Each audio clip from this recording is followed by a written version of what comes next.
안녕하십니까. 정통에드의 김한 교수입니다. 2025년도 국가공무원 9급입니다. 방송통신직 전자공학 개론 기출문제를 풀어보도록 하겠습니다. 자, 이번에는 4월 5일 날 시험이 있었죠. 시험을 치르고 나서 이제 문제가 공개되고 문제지를 받아봤을 때 제가 한번 풀어보니까 이번 시험 문제는 평이했다. 쉬운 편이었어요. 그래서 난이도로 따진다면 중하의 정도의 난이도였습니다. 그래서 열심히 공부하신 분들은 아마 고득점이 나왔을 것 같아요. 자, 우리가 전자공학 개론이라는 과목은요, 크게 세 파트로 되어 있습니다. 순수한 전자회로 파트, 그 다음에 회로 이론, 그 다음에 디지털 공학, 이렇게 크게 세 가지 파트로 되어 있어요. 물론 이제 그 외에도 가끔 한두 문제 기타로 출제가 통신 이론 파트에서 나오게 됩니다. 이번에도 한 문제가 기타로 나왔어요. 자, 그래서 이제 출제 분석을 해보면 제일 많이 나온 것이 어김없이 전자회로 파트죠. 순수한 전자회로 파트의 문제가 11문제가 출제가 됐어요. 그 다음에 많이 나온 것이 디지털 파트예요. 디지털 공학 파트의 문제가 5문제나 나왔어요. 5문제. 그 다음에 이제 순수한 또 회로 이론 문제가 3문제가 나왔습니다. 그래서 총 19문제가 나오고 기타 통신에 관련된 문제가 한 문제가 이제 출제가 됐죠. 그래서 총 20문제가 출제가 됐다라는 겁니다. 자, 구체적으로 이제 문제를 한번 보죠. 자, 1번 문제입니다. 간단한 문제인데요. 다음 BJT 증폭 회로에서 컬렉터 전류를 구하라겠어요. 단 이제 밀리암페어 단위로 구해라 이렇게 있고 주어진 조건이 다이오드 순방향 전압 강화는 0.7V. 이걸 왜 줬냐면 이 트랜지스터가 증폭을 하려면 이 베이스 단과 이 이미터 단 사이에 전압이 최소 문턱 전압 이상의 전압이 가해져야 되죠. 그 전압이 0.7V다라는 걸 주어진 거예요. 그 다음에 이제 전류 이득이 베타입니다. 증폭률이 베타인데 그게 100배다 이런 말이죠. 그러면 이 회로가 커먼 이미터잖아요. 이미터가 접지되어 있으니까 이 회로는 커먼 이미터인데 커먼 이미터는 입력이 뭐예요? 베이스죠. 베이스죠. 출력이 어디예요? 컬렉터죠. 그래서 컬렉터 전류를 구하라고 했는데 출력 전류를 구하라는 거잖아요. 그러면 입력 전류가 뭐예요? 베이스예요. 그럼 입력 전류에다가 증폭률만큼 곱하면 출력 전류가 나오겠죠. 그래서 이것을 이용해서 컬렉터 전류를 구하는 겁니다. 그러면 베타가 얼마예요? 100이고 IB가 되겠죠. 그러면 이제 IB만 알면 되는 거잖아요. 그럼 IB는 입력 전류예요. 그러면 입력적으로 보면 이게 하나의 폐회로가 됩니다. 왜냐하면 여기도 접지, 여기도 접지니까 여기가 이어져 있겠죠. 그러면 하나의 폐회로가 돼요. 하나의 폐회로. 그럼 여기서 이제 KVL을 키르히호프의 전압 법칙을 적용하면요. 공급되는 전압과 소모되는 전압의 합은 같아야 되겠죠. 그래서 전류가 이제 이렇게 흐른다고 이제 가정을 한다면, 자, 전류는 전압이 높은 쪽에서 낮은 쪽으로 흐르니까 이 양단에 걸리는 전압은 플러스 마이너스가 됩니다. 자, 그 다음에 여기에 화살표가 나가는 쪽에 있으니까 나가자. NPN 트랜지스터니까 NPN 트랜지스터죠. 그러면 여기 P 쪽에 플러스 N 쪽에 마이너스를 가해야 뭐가 돼요? 순방향이 되죠. 그래서 0.7V가 이쪽이 플러스 이쪽이 마이너스가 걸리는 겁니다. 그럼 극성을 보시면 플러스 마이너스 얘는 마이너스 플러스니까 얘만 반대죠. 그래서 얘만 빼주면 돼요. 마이너스 VBB 얘는 더해주면 되죠. 자, 흐르는 전류를 IB라고 해보면 여기에 흐르는 전류를 IB라고 한다면 IB 곱하기 RB죠. RB입니다. 그다음에 플러스 0.7V죠. 이렇게 했을 때 0이 되는 것이 KVL이죠. 그러면 이제 이것은 주어졌잖아요. 10V로. 그 다음에 이것도 주어졌죠. 이게 얼마예요? 100kΩ이다. 다 주어지고 이제 이것만 이제 미지수잖아요. 그러니까 IB를 구할 수 있죠.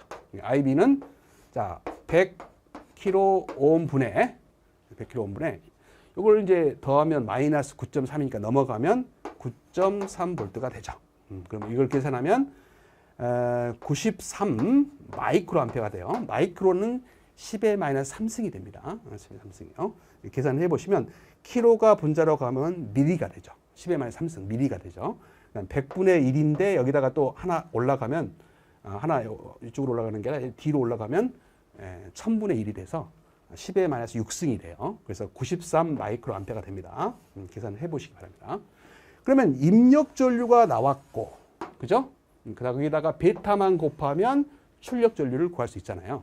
그래서 고로 IC는 100 곱하기 여기 있는 93 마이크로 암페어죠. 그래서 이 구하라는 게 이제 밀리암페어 단위로 구하라겠습니까? 밀리로 고치면 이걸 밀리로 고치면 93 밀리암페어로 고치면 10의 마이너스 3승이 곱해져야 되죠. 그러면 100 없어지면 0.1이 남으니까 9.3 밀리암페어가 답이 되겠죠. 그래서 답은 9.3 밀리암페어가 되겠습니다. 어렵지 않는 문제죠? 자, 2번 문제로 가죠. 자, 2번 문제는 디테일 공학 문제입니다. 뭐 이런 것은 쉽게 풀 수 있어야죠. 자, 그대로 있는 대로 풀면 돼요. 그래서 출력 F의 논리식을 구하라겠으니 그대로 푸시면 됩니다. 자, 여기에 들어가는 게 A죠. 여기에 들어가는 게 B죠. 자, 이걸 한꺼번에 해석하지 마시고요. 낸드지만 이게 이제 낫이 없다고 생각하고 그러면 AND죠. 그러면 A, AND, B예요. 출력 쪽에 낫이 있으면 이 동그라미가 낫이라겠죠. 낫 게이트를 의미합니다. 출력 쪽에 낫이 있으면 전체에 발을 붙인다. 기초 공부할 때 하셨어요. 자, 그 다음에 여기는 A가 들어가고요. 그죠? 여기는 B가 들어가고요. 이거는 O하니까 A, O와 B가 되죠. 자, 그러면 드모르간의 정리죠. 이 발을 푸는 방법이죠. 자, 쌍대의 원리를 이용하는 거예요. A는 A 바로 고치고요. B는 B 바로 고치는 거죠. 그 다음에 AND는 OR로 고치면 이것과 이거는 등가예요. 같은 기능을 갖고 있는 등가회로다라는 거죠. 그래서 고친 거고요. 그 다음에 이게 AND니까 그대로 한번 해볼게요. 이걸 가로를 꼭 하셔야 됩니다. 자, A바, O와 B바. 그다음에 이것도 가로를 하셔야 돼요. 자, AO와 B 이렇게 되는 거죠. 그래서 이거는 이제 배분 법칙에 의해서 전개만 하시면 됩니다. 이렇게 전개를 하면 A바 A, 이렇게 전개를 하면 A바 B. 자, 이렇게 전개를 하면 B바 A인데 이제 교환 법칙이 성립하니까 A, B바로 고칠 수 있죠. 그 다음에 이렇게 전개하면 B바 B가 되죠. 자, 여기서 이제 항상 요거는 0이 된다는 거 아셔야 돼요. AND는 두 입력 중에서 어느 하나만 0이면 0인데 얘가 0이면 얘가 1이고 얘가 1이면 얘가 0이 되는 거죠. 그래서 이 결과는 항상 0이 하나 있으니까 0이 되는 겁니다. 그러면 이것도 0이 되겠죠. 그러면 O화에서 0은 필요 없으니까 요것만 남게 됩니다. 그래서 답은 A바 and B, O와 A and B바가 답이 되는 거죠. 그래서 이렇게 있는 것을 찾으면 답이 4번이 되는 거죠. 3번 문제입니다. 자, 10진수를 주고 16진수로 표현해라. 뭐 풀어보는 방법은 여러 가지 있겠습니다만 기본적으로 자, 진수 변화는 진수로 나눠가는 거예요. 16으로 나누면 되는 겁니다. 그러면 나눠보세요. 그럼 126이 되고요. 나머지가 이제 9가 나와요. 나눠보시면. 자, 그 다음에 또 16으로 나누는 거죠. 나눌 수 없을 때까지 나누는 겁니다. 그래서 16으로 나누면 7이 됩니다. 그러면 나머지가 계산을 해보시면 14가 남아요. 그럼 14라는 건 16진수에서 뭐로 표현돼요? 2라고 표현되죠. 10부터, 우리가 10부터 15까지는 A부터 F까지 표시하는 게 16진수 표현 방법이죠. 그래서 아래에서 위로 나머지를 다 구했으니까 이것도 나머지죠. 아래에서 위로 표현하는 게 진수의 표현 방법이죠. 그래서 7, 그 다음에 2, 그 다음에 9, 16진수 이렇게 표현하면 끝입니다. 이렇게 표현된 것이 4번이죠. 푸는 방법은 여러 가지가 있어요. 이걸 이제 2진수로 고치신 다음에 2진수와 16진수 표현한 방법이 있죠. 1대 4의 관계잖아요. 4개씩 묶어서 16진수로 표현하는 방법도 있습니다. 굳이 뭐 그렇게 할 필요가 없을 것 같아요. 이렇게 나눌 수만 있으면, 나누기만 할 줄 알면 바로 나누는 게 더 쉽죠.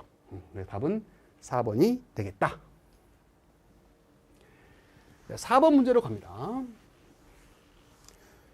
자, 다음 회로를 고역 통과 필터죠. 하이패스 필터입니다.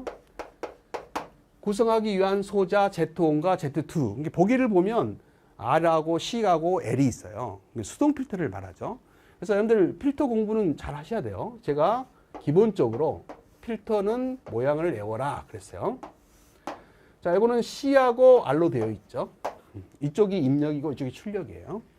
그럴 때 제가 외울 때 어떻게 외우라 했냐면 이렇게 미자다. 미자가 입력해 보이면 미분기예요. 그래서 얘는 미분기다. 자, 미분기는 하이패스 필터라는 걸 꼭 알아두시기 바랍니다. 자, 그래서 이것과 이제 반대로 되어 있는 것도 있다 그랬죠. 자, 이렇게 해서 이게 저항이 있고 이쪽에 출력 쪽에 미자가 있다. 그러면 이건 적분기라겠어요. 네, 적분기는 로우패스 필터다. 알고 계시기 바랍니다. 로우패스 필터입니다.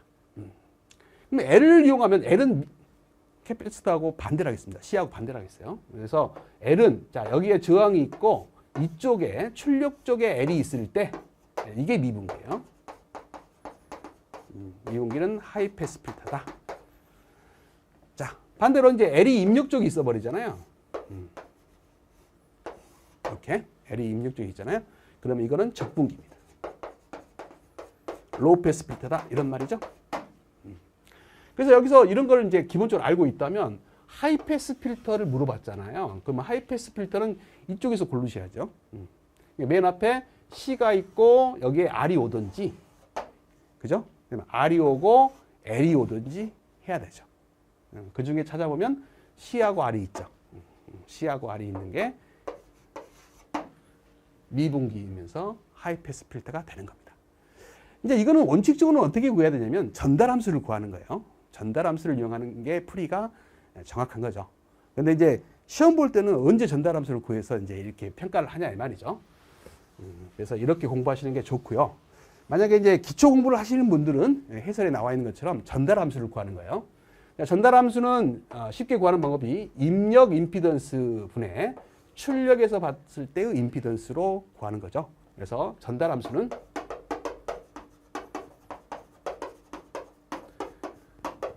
자, 입력 임피던스입니다. 입력 임피던스, 입력에서 받는 임피던스요. 예를 들어서 여기가 이제 C가 들어있고 여기 R이 들어있다라고 한다면 R이고 C다 이 말이죠. C는 저항이 얼마예요? C는 J 오메가 C분의 1이 저항이죠. J 오메가 C분의 1. 이게 J 오메가를 S라고 나타나면 S C분의 1이 돼요. 그래서 이제 전달함수를 구해보면 입력 쪽에서 보면 이 두 개가 직렬이죠. 그래서 SC분의 1이 정하고 R하고 직렬이다. 더하면 입력 임피던스가 되고요. 출력에서 봤을 때 임피던스는 R밖에 없죠. 그래서 R이다. 이게 전달함수예요.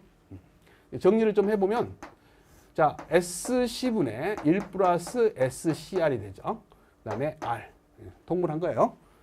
그럼 이건 1분의 R이니까 내양의 곱은 1 플러스 SCR이 되고요. 외양의 곱은 SCR이 되죠.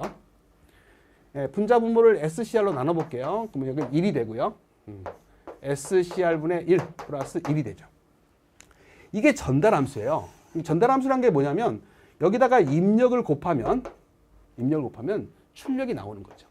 그게 전달함수입니다. 근데 이제 이 S가 뭐냐면 J 오메가잖아요. S가 J 오메가죠. 이렇게 되는 거잖아요. 그래서 S 대신에 J 오메가를 넣은 거예요. 자, 오메가는 얼마예요? 2파이 F라는 각주파수죠. 그래서 여기서 이제 해석을 하는 거죠. 주파수가 높으면 어떻게 될까요? 주파수가 높으면. 자, 주파수가 무한대라고 생각해 보세요. 그러면 요게 무한대분의 1이 돼요. 그러면 이게 0이 됩니다. 그럼 전체가 몇이 돼요? 1이 되죠. 전달함수가 1이 돼요. 그 말은 입력에다 1을 곱하면 출력이 나온다는 소리 아닙니까? 입력파가 출력으로 그대로 나온다는 소리죠. 무슨 말이에요? 높은 주파수는 그대로 나온다 이 말이에요. 근데 이제 주파수가 낮으면 어떻게 될까요? 즉 0이라고 생각해 보세요. 그럼 주파수가 0이면 어떻게 돼요? 0분의 1꼴은 무한대가 되죠. 그럼 이 값이 0분의 1꼴 무한대가 돼요. 그럼 무한대에다 1을 더해도 무한대죠. 무한대분의 1은 뭐예요? 0이 되지. 무한대분의 1은 0이 되죠. 그러면 0에다가 뭔가를 곱해가지고 입력을 곱했더니 출력이 뭐가 나오냐? 0이 나오죠.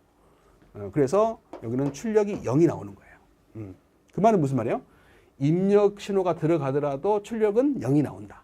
즉 무슨 말이에요? 낮은 주파수 성분은 나오지 않고 높은 주파수 성분만 나온다. 그러면 어떻게 되는 거예요? 자, 여기가 주파수고, 자, 이게 전달함수면 이득이면 이렇게 되는 거죠. 여기를 차단 주파수라고 한다면 높은 주파수 쪽은 잘 나오는데 낮은 주파수는 감쇄가 돼서 안 나오는 꼴이 되잖아요. 이것을 하이패스 필터라고 하죠. 그래서 이렇게 전달함수를 구해서 따져야 되는 건데 시험 볼 때는 이렇게 따질 시간이 없죠. 이런 식은 이론 때 공부하시는 거고 아까처럼 회로를 외워가지고 답을 하셔야 됩니다. 이런 문제는.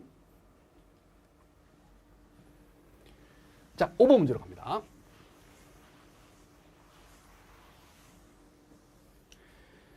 자, 전원 전압을 줬어요. 여기에 전원 전압이 있다 이 말이죠.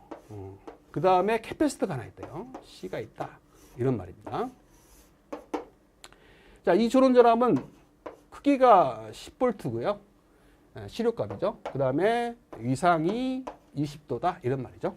그래서 페이저로 나타냈습니다. 자, 그 다음에 이 C 값은 1페더짜리다. 이 말이죠. 짜리다. 자, 오메가 값은 1 라드 퍼 세크다. 이렇게 줬습니다. 이럴 때 전류를 구해라. 전류는 어떻게 구해요? 저항분의 전압이죠. 그래서 임피던스분의 전압이에요. 그럼 이 회로의 저항은 C밖에 없죠. C는 저항이 어떻게 돼요? 이게 C라고 했을 때 저항은 J 오메가 C분의 1이 저항이죠. J 오메가 C분의 1. 그래서 다시 적어보면 이건 얼마가 돼요? J 오메가 C분의 1이 되고요. 임피던스가. 전압은 페이저로 줬죠. 10. 그 다음에 각도는 20도. 이렇게 되셨습니다. 그래서 크기와 각도로 표현하는 걸 페이저라고 하죠. 그럼 이것도 이제 페이저로 이제 표시해 보면 되는데요. 일단 오메가 값이 얼마예요? 1이에요. 여기 있죠. 그 다음에 C 값이 얼마예요? 1입니다. 그러면 J분의 1이 되죠. J분의 1을 다시 쓰면 마이너스 J분의 마이너스 J가 되죠. J분의 1은 마이너스 J가 됩니다. 자, 왜 그러냐면 여기다 J 곱하기 여기다 J를 곱하면 J의 제곱은 마이너스 1이죠. 그래서 마이너스 J가 되는 거예요. 그 다음에 10, 20도 이렇게 된 겁니다. 자, 이것도 이제 페이저로 나타나면 크기와 각도로 나타나면 크기는 1이죠. 크기는 1이에요. 그 다음에 각도는 마이너스 J는 마이너스 90도죠. 마이너스 90도가 됩니다. 그러면 10, 20도. 자, 우리가 이제 이게 이제 일명 극좌표 형식인데, 자, 이렇게 나눗셈은 어떻게 하냐면 크기는 나누는 거예요. 그래서 1분의 10이 되고요. 각도는 나눌 때는 빼주는 겁니다. 그래서 20에서 90을 빼주는 거예요. 근데 마이너스 90이니까 더해주는 꼴이 되겠죠. 그래서 크기는 10이고요. 자, 더해주면 얼마일까요? 110. 또 이렇게 되는 거죠. 그래서 전류를 이제 구했습니다. 자, 이게 답이 되겠죠. 크기는 10이고 각도는 110으로 되어 있는 건 4번이죠. 이렇게 구하는 겁니다. 자, 6번 문제로 가죠. 자, 다음 BJT 증폭 회로에서 컬렉터 전류. 이번에도 이제 컬렉터 전류를 구하겠네요. 밀리암페 단위로. 여기 컬렉터 전류를 구하겠어요. 가장 가까운 값은 얼마냐? 자, 여기 보시면 이제 여기가 흐르는 전류가 IB 플러스 IC라고 됐고요. 여기에 흐르는 전류가 IB라고 됐어요. 조심하셔야 됩니다. 여기에 흐르는 전류가 IC예요, 지금. 그래서 이걸 구해라 이렇게 했습니다. 자, 항상 이제 회로 해석을 할 때는요, 폐회로를 따져보셔야 돼요. 폐회로가 어떤 게 있냐면 여기 하나 있어요. 여기서부터 이렇게 가서 이렇게 가서 이렇게 가서 이렇게 가는 회로가 하나 있고요. 또 하나의 폐회로는 이렇게 가는 게 있죠. 여기서 이렇게 가는 게 있어요. 여기서는 이제 폐회로가 해석을 이제 두 개로 해볼 수 있습니다. 그래서 첫 번째 폐회로를 한번 그려볼게요. 자, 공급되는 전압은 VCC죠. VCC. 자, 소모되는 전압은 여기서 이제 소모가 되는데 여기에 흐르는 전류는 요거니까. 자, IB 플러스 IC에다가 요 RC죠. RC를 곱합니다. 이게 직접 대입해 볼까요? RC가 2kΩ이죠. 그래서 직접 대입을 할게요. 곱하기 2kΩ 됩니다.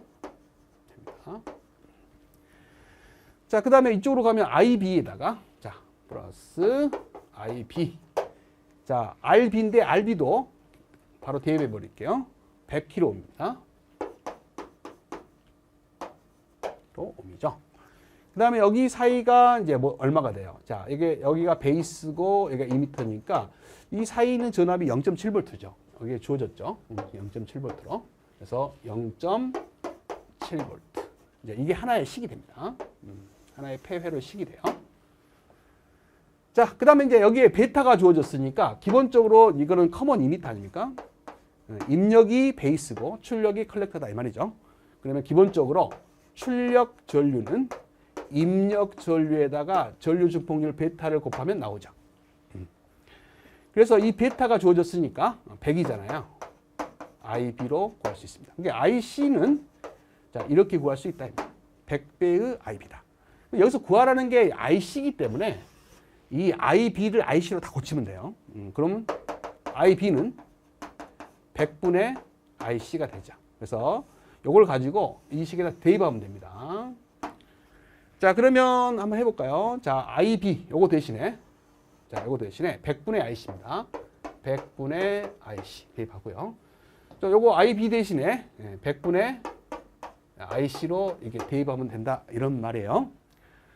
그러면 요거는 2000이잖아요. 2kΩ이니까 2000옴 아닙니까? 그래서 곱하면 공 두 개는 딱 없어지죠. 그럼 20IC가 됩니다. 20IC가 되죠. 그러면 이렇게 곱하면 어떻게 해요? 2000IC죠. 2000IC가 돼요. 그럼 더하면 2020이죠. 2020IC가 된다 이 말이에요. 그럼 이거는 어떻게 돼요? 두 개 없어지면 1000이죠. 1000IC가 되죠. 그럼 이것도 이제 더하면 3020IC가 됩니다. 여기까지 더하면 그러면 이건 넘어가면 되죠. 이거 VCC가 얼마예요? 10V죠. 넘어가면 얼마입니까? 0.7V를 빼야 되니까 9.3V가 됩니다. 그렇죠? 그로 IC는 3020분에 9.3을 해주면 되죠. 약으로 구하시면 돼요. 3으로 나누면 이게 3020이냐면 3000이라고 생각한다면 약 구하면 3으로 나누면 3, 3은 9, 3, 1은 3이니까 3.1이 되고 1000분의 1은 밀리가 되죠. 그래서 약 3.1mA가 나올 것 같네요.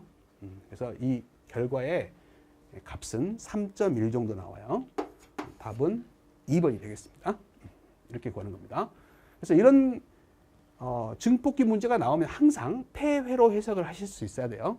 그래서 이렇게 하나의 폐회로, 그다음에 이렇게 폐회로, 이런 회로 해석을 하실 수 있고요. 그 다음에 커먼 이미터는 입력이 베이스고 출력이 컬렉터니까 이 베이스 전류에다가 전류 증폭률 베타를 곱하면 IC가 나온다. 이렇게 세 식을 세우시면 어떤 문제든 다 풀립니다. 자, 7번입니다. 다음 슈미트 트리거 회로의 입출력 전달 특성 그래프로 옳은 것은 그랬습니다. 자, 이거 보자마자요. 플러스 단자로 입력이 들어갔어요. 그죠? 그러면 이것은 비반전이 되죠. 그래서 이 회로는 비반전 슈미트 트리거입니다. 자, 우리가 이제 슈미트 트리거 회로는 이제 구형파 발생기라 했어요. 근데 우리가 이제 진정한 발진기는 아니죠. 우리가 진정한 발진기는 입력 없이도 어떤 파가 지속적으로 만들어져야 되는데 얘는 항상 교류 신호가 한 주기가 들어가면 하나의 구형파가 나온다. 그랬어요. 그래서 이제 슈미트 트리거 회로는 기준 전압이 있다겠습니다. 낮은 쪽에 기준 전압과 높은 쪽에 기준 전압이 있어요. 그래서 이것을 문턱 전압 표시로 이제 VT라고 할게요. 높은 쪽의 경계 전압을 플러스, 낮은 쪽의 경계 전압을 마이너스 이렇게 했을 때 입력되는 파가 이제 삼각파가 들어와도 되고 정형파가 들어와도 돼요. 교류 신호가 들어오면 됩니다. 그래서 이렇게 교류 신호가 이제 예를 들어서 정형파가 들어왔다고 가정을 해볼게요. 자, 그랬을 때 이렇게 이제 이 높은 쪽의 기준 전압에서 낮은 쪽에서 높은 쪽으로 이 변하는 이 순간에 데이터가 낮은 전압에서, 자, 여기가 이제 가운데라고 한다면 낮은 전압입니다. 낮은 전압에서 이렇게 높은 전압으로 뛰는 거예요. 이렇게 뛰는 겁니다. 낮은 전압에서 높은 전압, 낮은 전압을 VL, 높은 전압을 하이 약자 VH 이렇게 할게요. 띱니다. 그러다가 입력이 이렇게 변하더라도 이제 출력이 변하지 않다가 낮은 쪽의 기준 전압입니다. 이것이 플러스에서 마이너스 쪽으로 바뀔 때, 이때죠. 이때 이 높은 전압이 다시 낮은 전압으로 바뀌어요. 그 다음에 이제 변화가 없다가, 입력 전압이 변화도 이렇게 변화가 없다가 다시 이 높은 쪽의 전압이죠. 경계 전압에서 마이너스 쪽에서 플러스 쪽으로 이렇게 바뀔 때, 이때 또 변합니다. 이때 낮은 전압에서 높은 전압으로 이렇게 바뀐다 이 말이죠. 계속 이제 입력 전압이 변해도 변하지 않다가 아래쪽 경계 전압이죠. 이쪽이 플러스에서 마이너스로 요 바뀔 때, 이때입니다. 이때 높은 전압에서 낮은 전압으로 이렇게 바뀌는 거예요. 그래서 이렇게 구형파가 나오는 거죠. 그래서 정형파나 삼각파 같은 교류 신호가 들어갔을 때 이렇게 구형파가 만들어지는 회로가 슈미트 트리거 회로예요. 그래서 이렇게 바뀌는 것이 비반전 슈미트 트리거 회로입니다. 그랬을 때 이 경계 전압을 구해라 이 말이죠. 자, 이 회로에서 이 경계 전압을 구하는 공식이 있어요. 마이너스 이 회로에서 R2분의 R1이에요. 그래서 여기가 R2니까 요거 분의 요겁니다. 이제 시험 볼 때 여기가 R2, 여기가 R1 이렇게 나올 수도 있잖아요. 그래서 잘 암기를 해주시기 바랍니다. 그래서 요거 분의 요거예요. 그래서 마이너스 R2분의 R1 곱하기 VL이죠. 왜냐하면 낮은 전압에서 높은 전압으로 바뀌는 거니까 지금 현재 상태는 낮은 전압일 거 아닙니까? 그래서 이 낮은 전압을 곱하면 여기에 높은 쪽에 경계 전압이 나온다. 이렇게 구하시면 돼요. 이거 한번 구해보면 마이너스 R2가 얼마예요? 지금 1.5kΩ이니까 1500이고요. R1이 500옴이죠. 500이에요. 곱하기 VL은 이 OPMP의 상한 전압이 있어요. VCC. 이 OPMP의 하한 전압이 있죠. VE라는 전압이 마이너스 있습니다. 그 전압을 준 거예요. 여기가 12V, 여기가 마이너스 12V 이렇게 준 거죠. 그래서 이 낮은 쪽에 이 전압을 말하는 겁니다. VL은. 그래서 마이너스 12V를 곱하면 돼요. 자, 그러면 요게 약분이 되죠. 그 다음에 5를 약분하면 3분의 1이니까 3으로 약분하면 4가 되네요. 마이너스는 없어지고 플러스 4V가 됩니다. 그래서 높은 쪽의 경계 전압은 플러스 4V가 되는 거예요. 그럼 낮은 쪽의 경계 전압은 또 어떻게 구하냐? 공식이 같습니다. 공식이 같은데, 자, 이 공식은 자, 마이너스, 자, 여기처럼 R2분의 R1인데, 자, 얘는 이제 높은 쪽의 전압에서 낮은 쪽으로 전압으로 바뀌는 거니까 곱하는 값이 VH가 됩니다. 그래서 마찬가지 1500분의 500 곱하기 상한 전압이 12V죠. 그래서 12V를 곱하는 거예요. 그러면 여기 약분하면 아까 3이었죠. 3, 4, 10이 아닙니까? 마이너스가 있으니까 마이너스 4V가 낮은 쪽의 경계 전압을 구한 거예요. 그래서 여기가 플러스 4V, 마이너스 4V가 되는 거죠. 그래서 여기는 이제 그래프가 입력과 출력의 전달 특성이에요. 그래서 X축이 입력 전압이죠. 여기가 이제 입력 전압이고 Y축이 출력 전압 아니겠습니까? 그죠? 그래서 입력 전압이 이렇게 쭉 온데 맨 처음에 이제 조건이 낮은 전압이었다고 생각할게요. 그럼 낮은 전압이니까 낮은 전압으로 쭉 오다가 이게 경계 전압이죠. 높은 쪽의 경계 전압. 아까 말했던 V T의 높은 쪽이야. 플러스다. 이 말이죠. 그 전압 이상으로 딱 가면, 입력 전압이 그 이상으로 가면 이 전압이 높은 쪽으로 전압으로 이동하는 거죠. 12V로. 이 12V로 이동하는 겁니다. 그다가 입력 전압이 낮아질 때는요. 낮아질 때는 어느 쪽이요? 아래쪽 경계 전압이죠. 이게 VT의 마이너스죠. 마이너스 4V죠. 그때 이 하이 전압이 이렇게 하이 전압이 뭐로? 로우 전압으로 바뀌는 거죠. 이렇게 바뀌는 겁니다. 그래서 이런 전달 특성을 갖고 있는 거죠. 그래서 입력과 출력을 함께 그려놓은 입출력 간의 전달 특성 곡선이라고 그래요. 그래서 이런 곡선이 나옵니다. 그래서 답은 플러스 4V와 마이너스 4V만 구할 수 있으면 답은 구할 수 있죠. 그래서 답은 1번이고요. 자, 만에 하나 이게 비반전이 아니라 반전이었다. 반전이었다. 그러면 이제 회로가 여기가 이제 접지가 되고요. 여기가 이제 입력이 되는 거죠. V인이 이쪽에 들어오는 거죠. 그러면 반전 슈미트 트리거 회로가 되는 거예요. 아시겠죠? 그러면 이제 여기 하이 전압과 경계 전압 중에서 하이 전압과 노 전압은 구하는 공식이 달라집니다. 어떻게 구하냐면 자, 여기 회로가 R1이고 이게 R2라고 한다면 R1 플러스 R2분의 자, R1이에요. R1 이겁니다. R1 플러스 R2분의 R1이에요. 곱하기 전압이 됩니다. 그래서 이 높은 전압을 이제 구하고자 할 때는 로우 전압을 대입하면 되고, 그죠? 하이 전압을 구하면 되겠네요.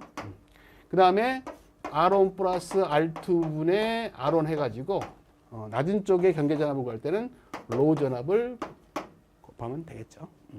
그러면 됩니다. 그러면 전달 곡선은 또 어떻게 되냐? 아까 이랬죠. 이 교류 신호가 들어갈 때, 자, 높은 쪽의 경계 전압에서 마이너스에서 플러스로 변할 때 아까 뭐라 했어요? 낮은 전압에서 높은 전압으로 변한다 했죠? 근데 이거는 반전이잖아요. 뒤집힙니다. 반대로 높은 전압에서 낮은 전압으로 바뀌어요. 그러니까 여기서 이렇게 바뀌는 거죠. 여기서 이렇게. 알겠죠?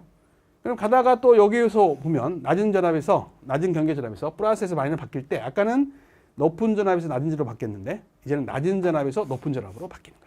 정반대로 뒤집히는 거예요. 그런 특성을 갖고 있습니다.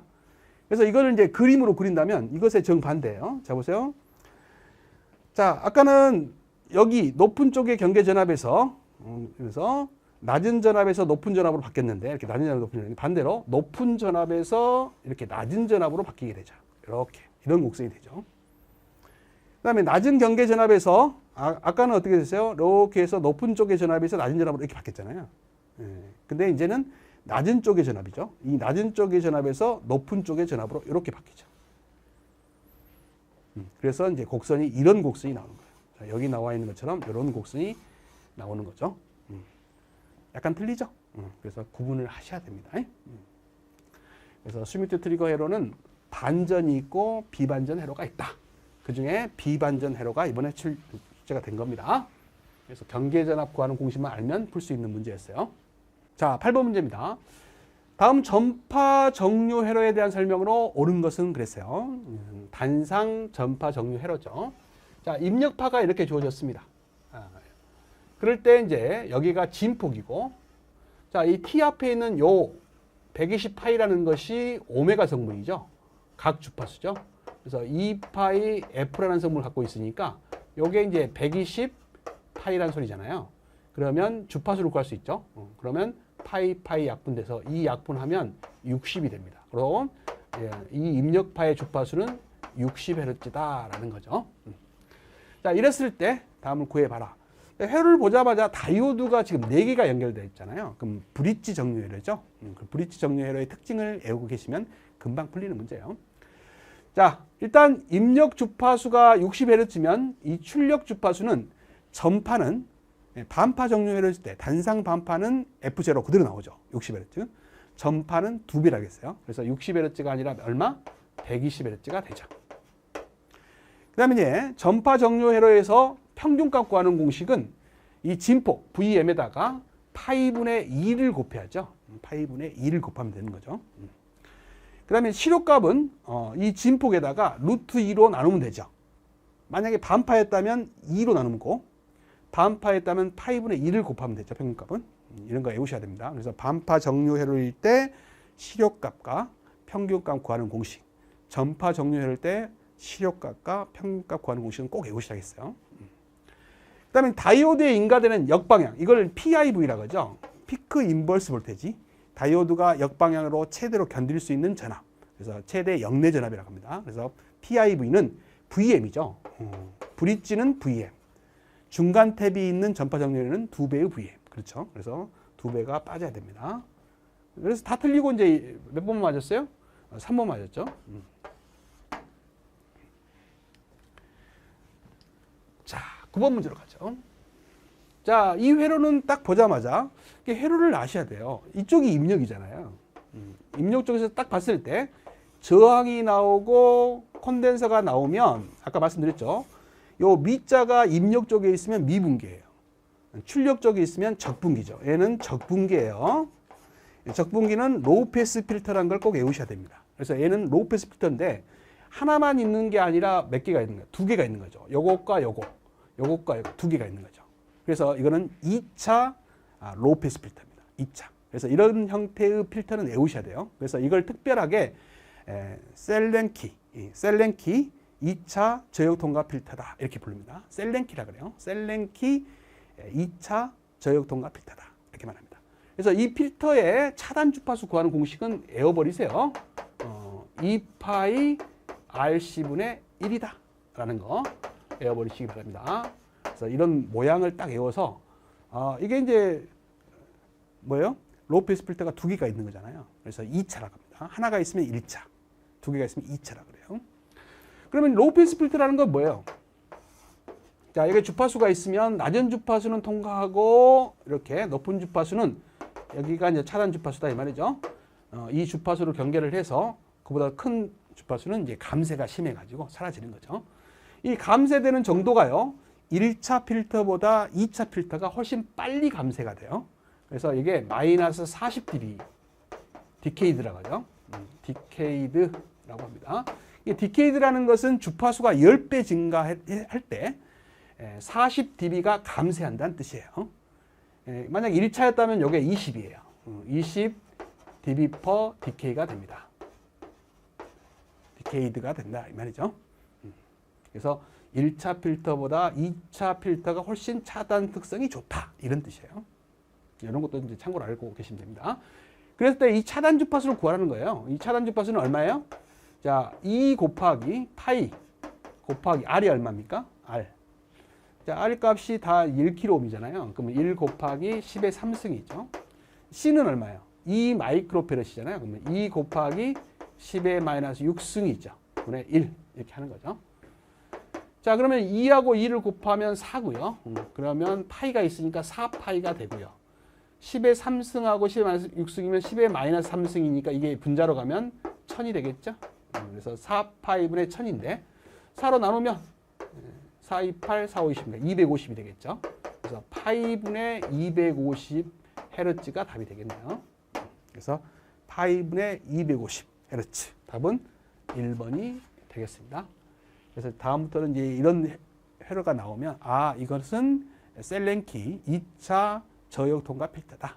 이렇게 이제 알고 계시면 좋을 것 같아요. 그래서 차단 주파수는 2파이 RC분의 1이다.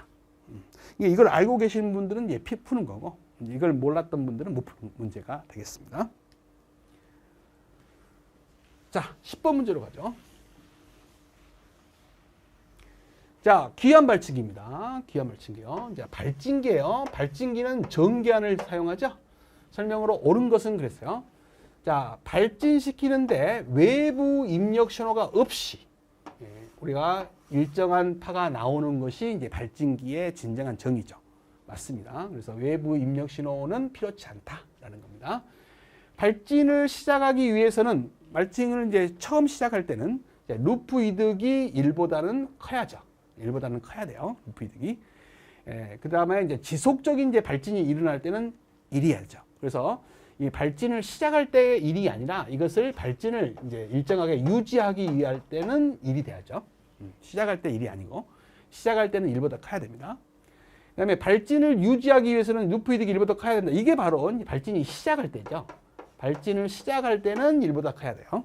시작할 때는 파가 커져야 되니까. 그러다가 일정하게 커지고 나면 이제 일정해져야 되잖아요. 그럴 때는 지속적인 발진이 일어날 때는 1이어야 된다라는 겁니다. 그래서 발진을 유지하기 위한 루프 이득은 1이고 발진을 시작할 때는 1보다 커야 된다. 이렇게 고쳐야 됩니다. 발진하기 위해서는 피드백 루프에 위상천이는 생기면 안 돼요. 그래서 180도면 안 되고요. 0도나 한 바퀴 뺑 돌면 360도죠. 그래서 0도나 360도가 돼야 됩니다. 즉 0도가 답이 되겠어요. 그래서 다 틀렸고 1번만 맞았죠. 자, 11번입니다. 다음은 NE555라고 하는 타이머에 대해서 시험 문제가 나왔네요. 자, 555 타이머 IC를 활용한 구형파 발생 회로가 정상 동작할 때 캐패시터 C1의 충전 속도를 결정하는 시정수 타워 1과 방전 속도를 결정하는 타워 2는 얼마냐 이렇게 물어봤어요. 모든 소자는 이상적이라고 했습니다. 여기서 이제 충전되고 방전되는 루트만 여러분들이 아시면 될 것 같아요. 그래서 여기가 이제 VCC라는 전압이 가해지면 여기서 전압이 이 R1을 거쳐서요. 여기 R1을 거쳐서 이렇게 다이오드를 거쳐서 C1에 충전이 되는 거죠. 그래서 이게 충전 과정이에요. 충전 과정. 그 다음에 이제 방전은 이제 어떻게 일어나냐면 여기서 이 C에서 여기 R2를 거쳐서요. 이쪽으로 방전이 됩니다. 이 트랜지스터를 통해서 이렇게 해서 이렇게 그라운드로 방전이 됩니다. 이게 방전이에요. 방전. 그리고 이제 충전되는 속도와 방전되는 속도를 결정하는 것을 우리가 시정수라고 하죠. 그래서 충전 쪽에 이제 시정수를 여기서 이제 타워 1이라고 한 거고요. 방전되는데 속도를 좌우하는 것이 이제 시정수인데 그것을 이제 타워 2라고 한 거예요. 그래서 이제 시정수를 결정하는 건 R과 C인데요. 자, 충전할 때는 이 R1과 여기에 있는 C1을 거치기 때문에 R1 곱하기 C1이 타워 1의 시정수가 됩니다. 그 다음에 이제 방전될 때는 여기 C1하고 R2를 거치는 거죠. 그래서 이렇게 방전되니까 이 타워 2는 자, R2하고 C1이 타워 2가 됩니다. 그래서 답은 간단하게 3번이 구해지는 거죠. 자, 이거 동작 원리는 이론 때, 기초 이론 때 다 했어요. 동작 원리는 자세하게 설명했습니다. 이게 RS 플립플롭이 있고, 이 비교기라겠죠. 비교기가 있고, 여기에 저항 3개가 있는데, 전압 분배 법칙에서 여기 전압과 여기 전압이 항상, 이거는 3분의 1에 해당되는 전압이죠. VCC의 3분의 1에 해당되는 전압. 이 R3가 다 같으니까 3분의 1에 해당되는 전압 아니겠습니까? 여기는 3분의 2에 해당되는 전압이죠. 그것보다 여기 있는 입력되는 전압이 크면 플러스, 작으면 마이너스 전압이 나온다고 했어요. 여기도 크면 플러스, 작으면 마이너스 전압이 나오죠. 그런 원리로 RS에 0과 1이 대입돼 가지고 여기가 Q바 아닙니까? Q바에 0이나 1이 나와서 낫게이트를 거쳐서 구형파가 나온다. 이게 동작 원리는 다 설명드렸습니다. 중요한 건 뭐냐면 이 NE555의 IC의 출력핀이 3번인데요. 여기에 구형파가 나온다는 거죠. 이렇게 구형파가 일정한 모양이 반복돼서 나옵니다. 그래서 이 타이머는 NE555 타이머는 멀티바이브레이터 중에서 비안정 멀티바이브레이터라고 했어요. 그래서 한번 파가 만들어지면 계속 만들어지는 비안정 멀티바이브레이터입니다. 그때 이제 여기서 여기까지 일정한 모양이 반복되잖아요. 그래서 이 반복되는 요 시간을 우리가 주기라고 하죠. 주기. 그 다음에 이제 여기 펄스의 폭이 나오는 곳을 우리가 타워라는 기호를 써요. 그래서 이 구형파 중에서 주기분의 펄스의 폭 곱하기 100 한 것을 우리가 듀티 사이클이라고 해서 충격 계수라고 합니다. 그래서 이 충격 계수를 구해라 이런 문제도 나올 수 있고요. 그 다음에 이 주기를 알면 주파수를 알 수 있죠. 이 구형파의 주파수. 주기분의 1로 구하는 거 아닙니까? 그래서 주기를 구하면 주파수까지도 구할 수 있어요. 그래서 충격 계수를 구해라 또는 주파수를 구해라 이렇게 난이도가 높은 문제도 출제가 될 수 있으니까 준비를 하셔야 됩니다. 그러면 이제 이게 구형파가 어떤 원리로 만들어졌냐면 아까 충전되고 방전되는 시간을 이렇게 시정수라고 했잖아요. 이렇게 마이너스 전압에서 이렇게 높아질 때는 이 캐패시터의 전원이 충전되는 구간이거든요. 그래서 여기서 충전되는 시간 이것을 T1 또 이렇게 방전되는 시간을 T2라고 한다면 이 T1과 T2를 더하게 되면 주기가 나오는 거예요. 그래서 T1 플러스 T2가 주기에 해당됩니다. 그러면 이제 T1은 어떻게 구하냐? T1은 충전되는 데 걸리는 시간을 좌우하는 게 시정수예요. 시정수인데 R1 곱하기 C1으로 결정되는 게 아니라 계수가 있어요. 0.693이라는 계수가 있습니다. 0.693 정도 돼요. 그래서 곱해가지고 구하시고요. 그럼 T2는요. 마찬가지요. 0.693 곱하기 요거죠. 시정수 R2 C1이 됩니다. 그래서 이 두 개를 구해가지고요. R과 C 값이 주어질 거 아닙니까? 구해가지고 더하시면 이게 바로 뭐가 돼요? 주기가 됩니다. 그래서 주기를 구하시면 주기분의 1을 하면 뭐가 된다? 주파수가 된다. 그 다음에 충격 계수도 구할 수 있죠. 그래서 이 타워 시간이 뭐가 돼요? 여기 T1 시간이 되니까 듀티 사이클도 구할 수 있어요. 그래서 이런 것들도 이제 미리 다음 시험에는 대비를 하셔야 됩니다. 자, 12번 문제로 가죠. 자, 다음 회로의 전류 IS는 얼마냐 그랬어요. 자, 이 회로는 이게 전체 전류를 지금 물어봤잖아요. 그러면 여기서 전원에서 봤을 때는 전체 저항을 알아야 돼요. R 토탈을 알아야 됩니다. 공급되는 전압이 있으니까 R 토탈 분의 전압하면 전류가 나오죠. 그래서 여기의 핵심은 이 회로의 전체 저항을 구할 수 있느냐가 핵심이죠. 근데 이제 이 모양이요. 이게 이제 삼각형 모양이에요. 사실은 이렇게 사각형으로 그렸지만 이 노드와 이 노드 같은 노드니까 이렇게 그려집니다. 그러면 이 저항이 이렇게 되고 이 저항이 이렇게 돼요. 그래서 삼각형 모양을 델타형이라고 그래요. 델타형. 델타형으로 되어 있기 때문에 이 전체 저항을 구하기 상당히 힘들어요. 그래서 이제 원래 회로 이론 기초 공부로는 어떻게 구해야 되냐면 이걸 이제 Y형으로 바꿔야 됩니다. 이런 모양으로 바꿔야 돼요. 이런 Y형으로 고쳐야 됩니다. 그러면 요 저항 하나, 요 저항 하나, 요 저항 하나로 바꿔야 돼요. 그럼 이 모양을 이렇게 바꾸면요. 이렇게 바꾸게 되면 이렇게 바꾸면 요거 없어지고 요거 없어지고 요거 없어지면 요 저항하고 요 저항은 직렬이죠. 요 저항하고 요 저항은 직렬이에요.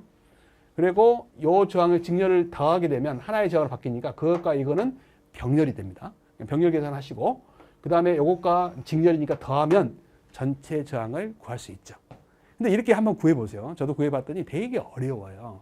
그래서 이제 이 문제는 그렇게 풀어라는 문제가 아니에요. 그래서 원래는 회로 이론적인 기본 개념으로 구한다면 델타 Y 변항이라고 하는 변환 방법을 쓰는 겁니다. 그래서 변환 공식을 꼭 외우셔야 되는데요.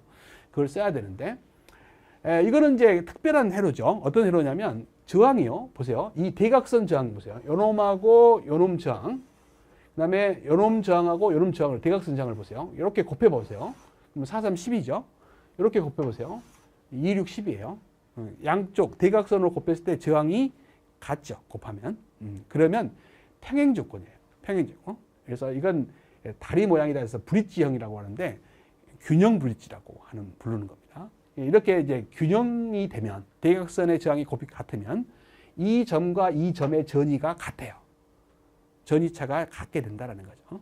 전이가 같게 됩니다. 그러면 전이가 같으면 여기에 전류가 흐르지 않죠. 전류가 흐르지 않아요. 전이차가 생겨야 전류가 흐르는데 전이차가 생기지 않습니다. 그러면 이 저항은 신호가 흐르지 않기 때문에 아무 의미 없는 저항이에요. 그래서 이게 개방이 됩니다. 띄어버린 거하고 똑같다라는 거죠. 그래서 이제 5옴을 없애버리고 나면 요놈하고 요놈은 직렬이잖아요. 그러니까 뭐 해야 돼요? 5옴이 되죠. 요놈하고 요놈은 또 직렬이잖아요. 그러면 15옴이 되죠. 그러면 두 개는 병렬이 돼요. 그래서 병렬 계산하면 자, R1 플러스 R2분의 R1 곱하기 R2가 돼서 15분의 50이 됩니다. 5로 약분이 되면 5, 3, 15, 5, 2, 10. 그래서 3분의 15옴이 되는 거죠. 그래서 이 전체 저항은 3분의 15옴이 되는 거예요. 그래서 이렇게 쉽게 풀리는 겁니다. 이걸 모르는 분들은 아까처럼 델타형을 Y형으로 바꿔야 돼요. 그리고 푸셔야 됩니다. 그러면 토탈 저항이 이제 구해졌으니까 이 토탈 저항분에 전압을 하게 되면 토탈 전류가 나오죠. 그러면 저기 흐르는 전류를 구할 수 있는 거죠. IS를 구할 수 있는 거예요. 그래서 3분의 10분의 토탈 전압은 10V니까 10. 그러면 이건 약분이 돼서 3이 나오죠. 답은 3A가 답이 됩니다. 그래서 가볍게 답은 2번이 나오는 거죠. 그래서 이런 것을 아시는 분들은 쉽게 푸는 문제고요. 이런 균형 브릿지형 형태를 모르시는 분들은 어렵게 푸는 거예요. 자, 어렵게 푸는 방법 아까 말씀드렸지만 어떻게 한다 했어요? 요걸 델타형이니까 Y형으로 고치시든지 이것을 이제 밑에 걸 고치시든지 둘 중에 하나 고치셔야 합니다. 그럼 위에 걸 고친다고 생각하면 자, 이렇게 고칠 수 있죠. 저항이 이렇게 돼 있는 거. 자, 이렇게 돼 있는 거예요. 여기 두 개가 이렇게 돼 있는 거예요. 그거를 이렇게 고칠 수 있는 거예요. 그래서 여기에 저항, 여기에 저항, 여기에 저항 이렇게 구할 수 있는 거예요. 그러면 요거를 우리가 이제 RA라고 한다면 이 RA는 어떻게 구하냐면요. 이 하나, 둘, 세 개의 저항을 다 더하는 거예요. 그러면 2 플러스 4 플러스 5가 되네요. 2 플러스 4 플러스 5가 되는 거죠. 아시겠죠? 그리고 이 저항을 옆으로 하는 이 양쪽에 있는 저항을 곱하는 거예요. 2 곱하기 4 이렇게 되는 거죠.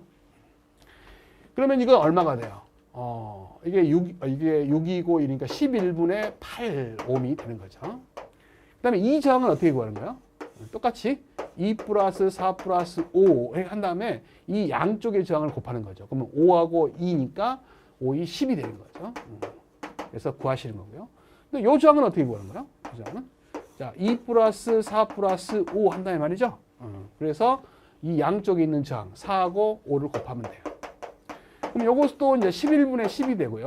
요것도 11분의 20이 되죠. 그러고 나면 요 저항하고 요 저항은 직렬이 돼요. 그럼 두 개를 더하고요. 요 저항하고 요 저항은 또 직렬이 되는 거죠. 더하면 된다.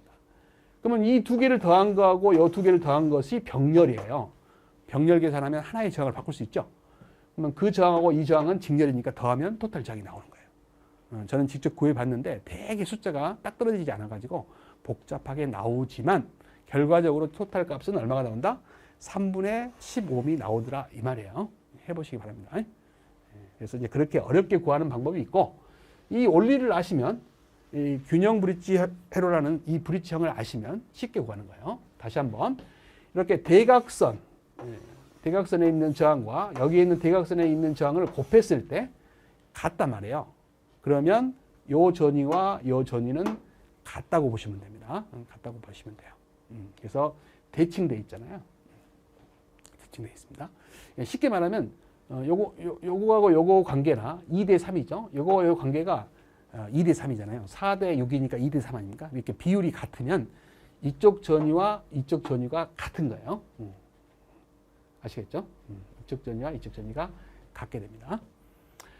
그러면은 이제 전위가 같으면 이 양단에 전류가 흐르지 않아요. 그럼 신호가 흐르지 않으면 이 저항은 아무 소용없는 저항이 된다. 이게 없는 거하고 똑같은 저항이 된다. 그래서 요거를 무시해버리고 떼버리면 이게 없다고 생각하시면 요 두 개 직렬 아니에요? 요 두 개 직렬이죠? 그러면 5옴, 15옴 이렇게 해서 병렬 계산하시면 3분의 15옴이 나온다. 간단히 계산이 되는 거예요. 13번 문제로 가죠. 자, 다음 회로에 대한 설명을 옳지 않는 거. 딱 보자마자 트랜지스터 2m 접지 회로죠. 커먼 2m. 이것도 커먼 2m 회로 아닙니까? 그래서 2m 단자가 다른 커먼 2m의 입력으로 들어가는 꼴이잖아요. 이걸 달린턴 접속이라고 해서 우리가 기초 공부할 때 배우셨어요. 그래서 달린턴 접속 회로는 제목이 뭐였어요? 고입력 저항 회로였죠. 그래서 고입력 저항 회로 무슨 말이에요? 입력장이 매우 높은 회로다 이런 말이에요. 그래서 입력장이 매우 높다고 했고요. 그래서 이걸 이제 입력장이 높은 회로로 만들기 위해서 이렇게 접속을 하는데 우리가 이제 전류 이득을 구해 보면 자, 이게 이제 베타 1이고 이게 베타 2라는 전류 이득을 갖고 있다면 이 접속이 만약에 출력 단자가 여기가 있으면은 커먼 2m가 되는 거고요. 출력 단자가 여기에 있으면은 커먼 컬렉터가 된다 했죠. 그래서 커먼 2m일 때는 한 번은 더하고 한 번은 곱한 만큼의 전류 이득을 갖는다. 이게 전류 이득이에요. 근데 만약에 커먼 컬렉터형이었다 그러면 여기다 1만 더하면 된다 했죠. 이만큼의 전류 이득을 갖고 있는 거예요.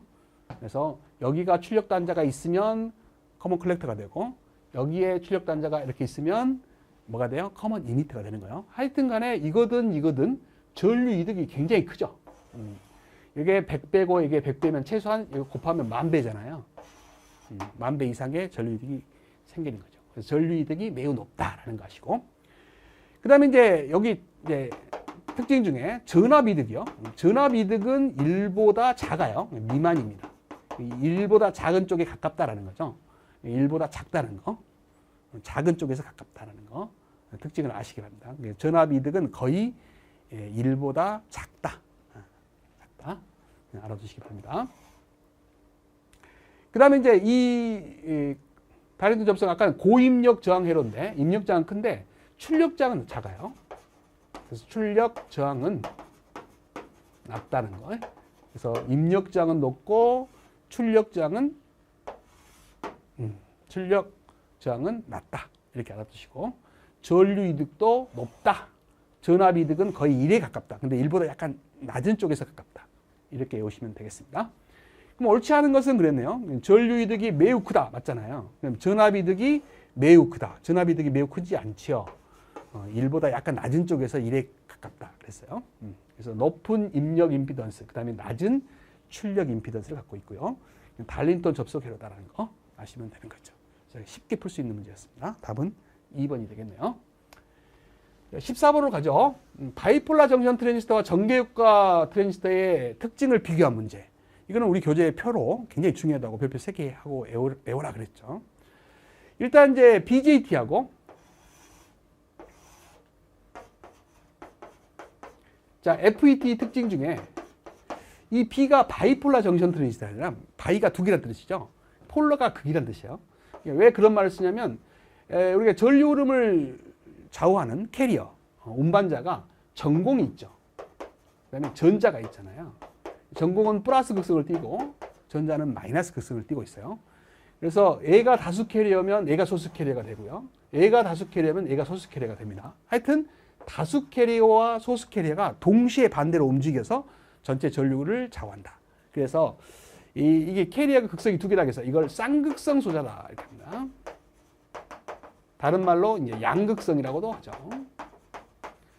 근데 FET는 다수 캐리어만 갖고 따져요. 그래서 다수 캐리어가 전자면 전자, 다수 캐리어가 전공이면 전공만 흐름을 따져가지고 전류의 흐름을 따지는 거죠. 그래서 단극성 소자가 돼요. 단극성 소자. 자, 그 다음에 BJT는 커먼 이미터인 경우를 보시면요. 이렇게 커먼 이미터인 경우를 보시면 자, 이 이미터 단자가 공통 단자일 때 베이스가 입력이고 컬렉터가 출력이죠. 그러면 이 베이스에 가한 전류에 의해서 출력되는 전류의 크기를 조정하는 거예요. 그래서 만약에 증폭률이 100배다 그러면 이만큼의 입력을 가하게 되면 100을 곱한 이만큼의 출력이 나오는 거죠. 만약에 입력을 또 좀 더 키우면 또 100배를 곱하면 더 크게 이렇게 나올 거 아니에요. 그래서 입력 전류로 출력 전류를 조정한다. 그래서 전류 제어 소자입니다. 자, 근데 이제 FET는 이제 정션 FET도 있고 모스 FET도 있어요. 그래서 정션 FET든 모스 FET든 간에 얘는 어떻게 해요? 게이트라는 단자죠. 거기다 전압을 가해요. 그러면 전압을 가하게 되면 채널의 넓이나 길이가 바뀌어요. 그래서 채널, 전류가 흐를 수 있는 길이죠. 그 길을 조정해서 전체 전류의 양을 조정하게 됩니다. 그래서 전압을 가해서 전류를 조정한다. 그래서 전압 제어 소자죠.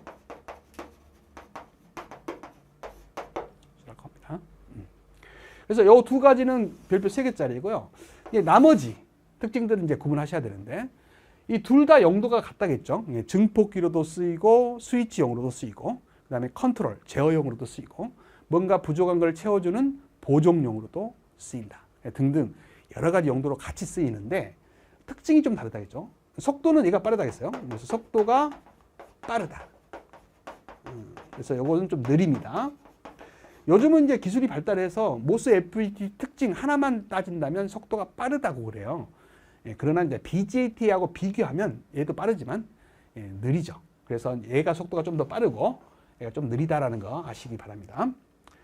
그 다음에 이제 이득과 대역폭의 곱이죠. 이득을 개인의 약자 G라고 하고 대역폭을 밴드 위드스라고 하잖아요. 그러니까 이득과 대역폭의 곱, 이걸 적이라고 하는데 곱이 얘는 100이라면 얘는 10 정도밖에 안 된다 했어요. 그래서 얘가 크다. 큰 게 좋다겠죠. 그래서 이게 이제 장점이고요. 얘는 BJT에 비해서 집적도가 높죠. 집적도라는 것은 조그마한 면적에 소자를 얼마만큼 넣을 수 있냐가 집적도예요. 그래서 부피가 작을수록 많이 넣을 수 있잖아요. 그래서 그 집적도가 높은 것이 FET입니다. 그래서 집적도가 높다는 이 의미에는 부피가 작잖아요. 그래서 소비 전력이 적을 수밖에 없죠. 소비 전력이 적다는 특징이 갖고 있고, 그 다음에 부피가 작으니까 비용이 저렴하겠죠. 만들 때 저렴하다는 거예요. 저렴하다라는 겁니다. 그리고 이제 대량 생산이 가능하겠죠. 그래서 이런 특징을 갖고 있는 것이 FET 쪽이다라는 겁니다. 그리고 이제 잡음도 적어요. 그래서 잡음 면에서도 잡음이 적다. 그래서 잡음이 적어야 되는 핸드폰 같은 곳에는 BJT보다는 FET를 쓰고 있다. 그러니까 알아두시고. 그다음에 또 열 폭주 현상이 적다 그랬죠. 열 폭주 현상이 적은 것이 FET 쪽이다라는 겁니다. 예. 뿐만 아니라 이제 입력장이 매우 높아요. 그래서 입력장, 가끔 이 입력장의 크기를 물어보는 경우가 있어요. 입력 임피던스, 즉 입력장이 거의 무한대에 가깝습니다. 그게 FET예요. 근데 FET 중에서도요, 모스 FET가 또 정션 FET보다는 더 커요. 입력 임피던스가. 그래서 이 모스 FET가 같은 FET라도 정션 FET보다 입력장이 매우 크다. 더 크다라는 것도 좀 알아두시고, 정션 FET든 모스 FET든 BJT보다는 입력장이 굉장히 큽니다. 굉장히 커요. 그런 걸 아시면 돼요. 그러면 이 문제가 풀리죠. BJT와 전개효과 트랜지스터 FET에 대한 설명은 옳지 않은 거. BJT보다 FET의 집적도가 높다. 맞죠? BJT보다 FET의 입력장이 작다 그랬는데 아니요. 거의 무한대에 가까울 정도로 큽니다. 그래서 2번이 가볍게 답이다라는 걸 알 수 있죠. 3번 FET는 전자 또는 전공의 단일 캐리어다. 그러면 무슨 말이에요? 전자 또는 전공이 전류의 흐름을 좌우한다. 그러니까 또는이니까 둘 중에 하나가 좌우한다. 그래서 아까 뭐라 했어요? 단극성 소자라겠죠. 맞습니다. BJT는 액티브 영역, 활성 영역에서 증폭을 하죠. 활성 영역에서 베이스 전류가 입력 전류고요. 컬렉터 전류가 뭐가 돼요? 출력 전류가 되죠. 그래서 베이스 전류를 이용해서 컬렉터 전류를 제어한다. 즉 커먼 이미터를 예를 든 거겠죠. 커먼 이미터를. 맞습니다. 그래서 틀린 것은 답은 2번이 되겠다. 자, 그래서 이 표죠. 우리 교재에 있는 이 표입니다. 그래서 이 표에 있는 내용을 확실하게 공부를 해 주셔야 됩니다. 우리 교재에 있는 표입니다. 자, 15번이죠. OPM프죠. 딱 보자마자 입력이 이 반전 입력과 비반전 입력의 입력이 두 곳에 다 들어갔어요. 그러면 감상기밖에 없다. 그래서 얘는 감상기예요. 감상기. 자, 감상기가 이제 저항이 다를 때는요. 여기 있는 저항이 다를 때는 중첩 이론을 통해서 풉니다. 하나가 이제 입력이 없다고 가정하면 마이너스로 입력되면 반전 입력 단자죠. 그래서 출력 V05는 마이너스 반전이니까 R1분의 RF죠. R1이 1K이고 RF가 1K예요. 곱하기 입력 전압 2V 이렇게 구하는 거죠. 그러면 마이너스 2V다 이렇게 나오는 거고요. 그 다음에 이제 이번에는 요 전압이 적지가 되어 있고 요 전압만 있다고 가정해서 푸는 거죠. 근데 이제 이 전압이 직접 들어가는 건 아니고 여기에 걸리는 전압이 들어가죠. 그래서 여기에 걸리는 전압을 VA라고 해서 연습을 많이 했죠. 그래서 이 전압은 자, 여기 하나의 회로니까 전압 분배 법칙이죠. 1 플러스 1분의 1 플러스 1분의 여기에 걸리는 전압이니까 1 곱하기 6V죠. 저항이 같으니까 2분의 1에 해당되는 전압이 들어가겠죠. 즉 3V죠. 3V가 입력 전압이에요. 그래서 비반전 증폭기는 어떻게 구해요? 1 플러스 R1분의 RF죠. R1이 1kg, RF가 1kg. 곱하기 입력 전압 얼마요? 3V. 이 VA를 집어넣어야 됩니다. 그러면 여기 2니까 6V가 되죠. 그래서 이 두 개를 더한 것이 전체 전압이 됩니다. 이게 중첩 이론이죠. 그럼 두 개를 더하면 얼마예요? 자, 6V에서 마이너스 2V를 더하면 4V가 되죠. 답은 4V다. 이렇게 금방 나오는 건데요. 이건 이제 원칙적으로 푼 거고요. 이렇게 저항이 같은 경우에는 어떻게 하겠어요? 감상기니까 플러스 전압에서 마이너스 전압을 빼야겠어요. 플러스 비반전 입력에 있는 전압 6V에서 반전 증폭기에 있는 반전 입력에 있는 전압을 빼면 돼요. 그래서 플러스에서 마이너스를 빼면 된다. 6V에서 2V를 빼면 4V다. 그래서 이거는 딱 보자마자 답이 보이는 이런 문제였습니다. 자, 16번이죠. 이제 시모스 구현 아니겠습니까? 우리가 이제 시모스는 자, 윗부분은 피모스로 설계를 하고 아래쪽은 엔모스로 설계를 하죠. 그 이유는 엔모스는 0V를 잘 통과한다 했어요. 그 다음에 피모스는 5V, 높은 전압을 잘 통과한다 했습니다. 반대로 말하면 피모스는 낮은 전압을 잘 통과 못해요. 0V를 통과시키면 0V가 제대로 안 나옵니다. 0.1V, 0.2V 이렇게 부정확하게 나와요. 그 다음에 엔모스를 이렇게 높은 전압을 통과시키면 이게 5V라고 했을 때 5V가 잘 통과가 안 됩니다. 한 4.9V, 뭐 4.8V 이렇게 출력이 되죠. 그래서 높은 전압을 통과할 때는 PMOS, 낮은 전압을 통과시킬 때는 NMOS로 설계하는 방법을 우리가 뭐라 그래요? CMOS 설계다. CMOS라는 게 따로 있는 게 아니에요. PMOS와 NMOS의 장점을 딴 설계 방식을 CMOS 설계다 이렇게 하는 겁니다. 그래서 여기가 출력인데 출력을 구하는 방법은 간단하다겠어요. 출력은 이렇게 하겠어요. F는 자 발을 붙이라겠어요. 무조건 발을 붙이는 거, 무조건 붙이는 거예요. 발을 붙입니다. 그래서 여기 NMOS 쪽을 보세요. 아랬죠? 병렬이면 OA, 직렬이면 AND예요. 병렬이에요, 직렬이에요? 병렬이죠. 그러면 A와 B 끝났습니다. 이렇게 하시면 돼요. 자, 만약에 PMOS 쪽을 보고 설계하고 싶다. 그러면 마찬가지입니다. 발을 붙이세요. 발을 붙이고 항상 발을 붙이는 겁니다. PMOS 쪽은 반대로 하세요. 직렬이면 OA, 병렬이면 뭐예요? AND. 아시겠죠? 그래서 PMOS는 반대고요. NMOS는 PMOS하고 또 반대고. 그렇게요. 그래서 하나만 외우시면 하나는 반대다 이렇게 생각하시면 돼요. 둘 다 시험에 나오니까 둘 다 연습을 하셔야 되는데 주로 이제 NMOS를 보고 설계하는 것을 연습하시고 PMOS만 주어졌다 그러면 반대로 생각하면 된다라는 거죠. 그래서 발을 붙이고 이렇게 병렬로 연결되면 OA. 만약에 이게 직렬로 연결되어 있다 이런 식으로 이렇게 직렬로 A, B 이렇게 연결되어 있다라고 하면은 여기가 AND가 되는 거다라는 거죠. 그래서 요 출력은 뭐예요? OA에다 낫이 붙어 있는 노아 게이트죠. 노아니까 이걸 OA를 먼저 구해보세요. OA는 하나만 1이어도 1이죠. 그래서 0, 1, 1, 1이고 그것의 반대니까 1, 0, 0, 0이 나오겠죠. 그래서 1, 0, 0, 0을 찾으시면 돼요. 그러면 1, 0, 0, 0을 찾으시면 답은 3번이 되는 거죠. 금방 구하는 겁니다.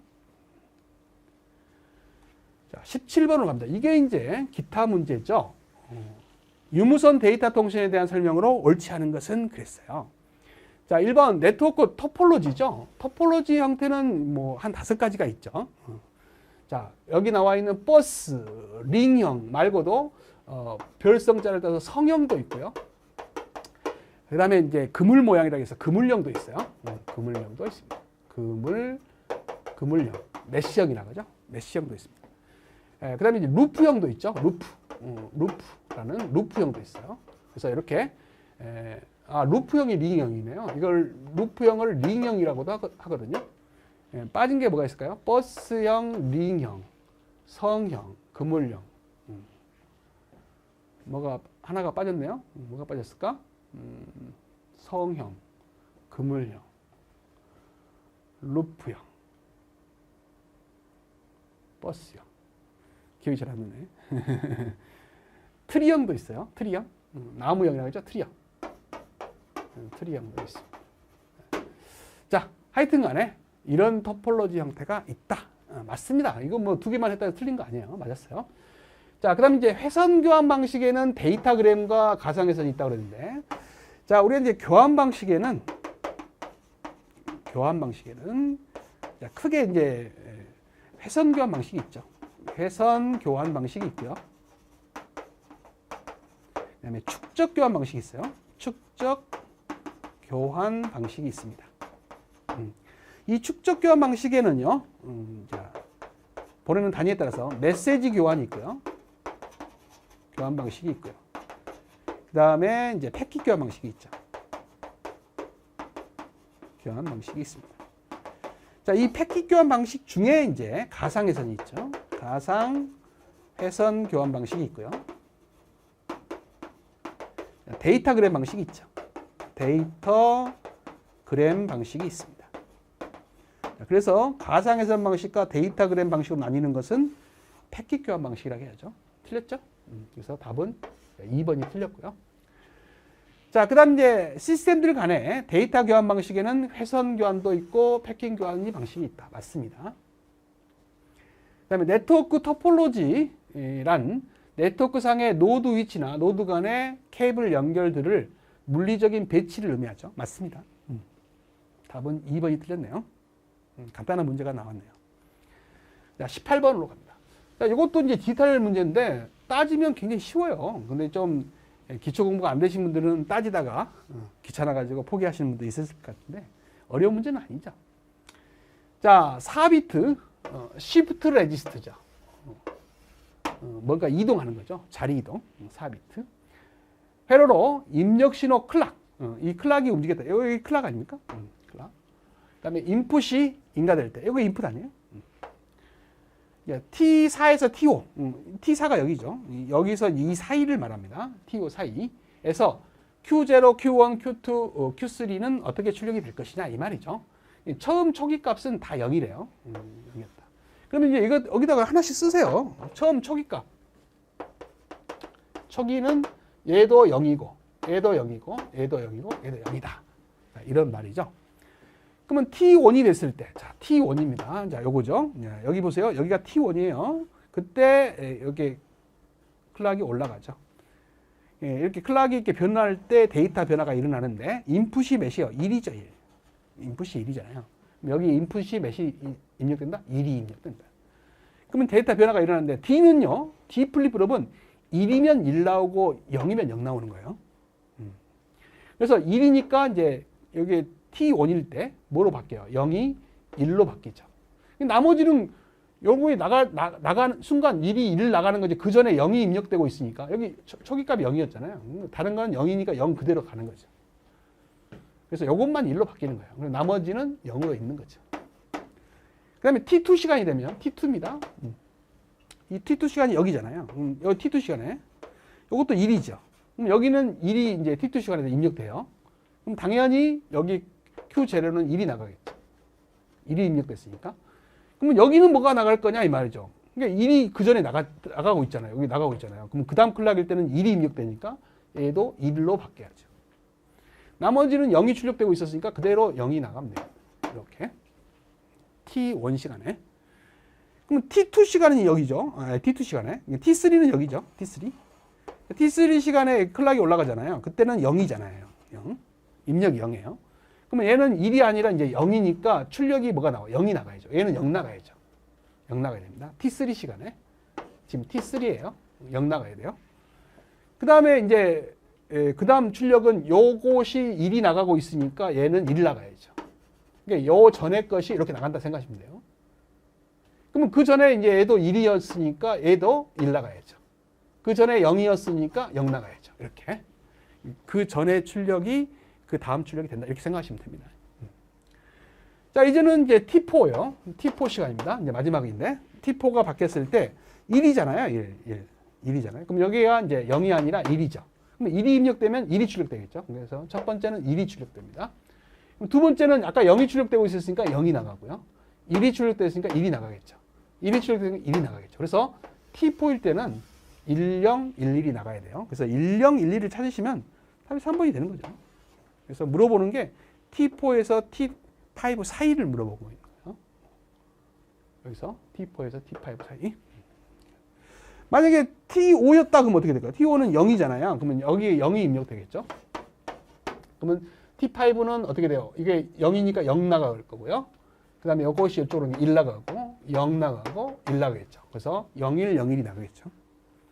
이해되시죠? 네, 그렇게 푸시면 됩니다. 네, 답은 3번이 되겠다. 자, 19번으로 갑니다. 카르노드 맵이죠. 줄여서 이제 K맵이라고 하는 K맵을 풀 수 있느냐. 자, K맵은 이웃하는 1을 묶어서 취소하는 방법이에요. 예, 이웃하는 1을 묶는데 묶을 수 있는 경우 수가 2의 n승계라겠죠. 자, 1개 묶을 수 있고 n은 0부터 시간은 정수니까 2개, 4개, 8개, 16개 이렇게 묶을 수 있는데 크게 묶을수록 최소화가 된다. 그랬죠? 크게 묶을수록. 1개 묶을 수 있고 2개 묶을 수 있으면 2개로 묶어야 된다 그랬어요. 2개로 묶고 4개로도 묶을 수 있으면 4개로 묶어야 된다 그랬고요. 많이 묶을수록 최소화가 됩니다. 자, 그 다음에 묶을 때 K맵은 지금 삼각형 모양으로 그려놨지만 실질적으로 구 모양이었다. 지구본 모양이었다. 라는 것만 조심하면 된다겠습니다. 자, 한번 묶어보죠.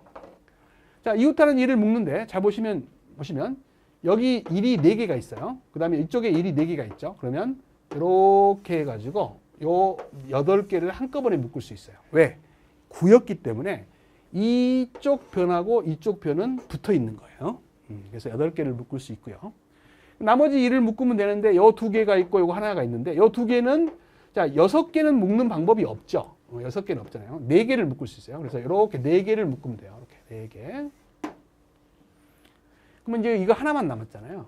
그럼 하나 묶는 것보다 두 개 묶는 게 좋죠. 이거 겹쳐도 되는 거죠. 그래서 이렇게 묶는 겁니다. 다 묶었어요. 세 묶음이 나오는 거죠. 나머지 이제 표현하면 되는데, 표현하는 방법은 잘 자신이 없는 분들은 방 이름을 쓰라겠어요. 자, 순서가 A, B, C, D니까 여기부터 쓰는 겁니다. 이 방은 0000인 방이에요. 0000. 이 방은 0100인 방입니다. 0100인 방이에요. 이 방은 1100인 방이죠. 1100인 방이에요. 이 방은 1000인 방이죠. 이렇게 방 이름을 쓰세요. 여기도 마찬가지요. 자, 0010이죠. 여기는 0010인 방이고, 여기는 0110이죠. 0110. 여기는요, 1110. 여기는요, 1010인 방입니다. 네모칸 하나가 방이라고 생각하시면 돼요. 그래서 이 8개의 묶음을 보시면요, 8개 보면 방 8개의 방을 왔다 갔다 하라겠어요. 그래서 변하지 않는 변수만 쓰면 됩니다. 자, 제일 앞에 있는 변수가 A예요. A는 보세요. 0011 변했잖아요. 0이었다, 1이었다. 한 번이라도 변하면 안 돼요. 그래서 0011 변하고 있잖아요. 탈락입니다. B는요. 0110 한 번이라도 변하면 안 돼요. 0110 변하죠? B도 탈락이에요. C를 보시면요. 0000 1111 변했죠. 0에서 1로 변했잖아요. C도 탈락이에요. D를 볼까요? 0000 안 변했죠. D만 안 변했어요. D는 안 변했는데 1로 안 변하면 D고요. 0으로 안 변하면 D바예요. 그래서 답은 D바가 됩니다. 아시겠죠? 자, 그 다음에 요 4개를 해볼까요? 자, 01방이죠. 1101방이에요. 순서가 A, B, C, D니까 이렇게 써야 돼요. 자, 이 4방을 왔다 갔다 해보세요. 자, 제일 앞에가 이제 A니까 A가 0011 변했죠. B가 두 번째니까 1111 안 변했죠. B는 1로 안 변했으니까 B예요. C는요. 0000 안 변했어요. 그러면 C 바죠. 0으로 안 변했으니까. D는요. 0110 변했죠. 탈락. 그래서 답은 요게 되는 겁니다. 마지막으로 요 2개죠. 자, 이 방은 0011이 방이에요. 그럼 이 2방을 왔다 갔다 해보세요. 00 안 변했죠. A 바죠. 왜? 0으로 안 변했으니까. B는 00 안 변했어요. B 바죠. 0으로 안 변했으니까. C는 11 안 변했어요. C죠. 1로 안 변했으니까. D는 10 변했죠. 그래서 이게 답이죠. 그래서 이렇게 여러 개가 나오더라도 이것을 다 무슨 관계로? O와 관계로 연결하면 답이 돼요. 그래서 D바로 시작하는 게 있어요. D바 여기하고 여기하고 여기가 있네요. 그 다음에 여기에 BC바 있어요. BC바 여기 있네요. 그 다음에 여기 BC바. 마지막으로 A바, B바, C. A바, B바, C 여기 있네요. 답은 4번이 되겠죠. 이렇게 답을 고르시는 거예요.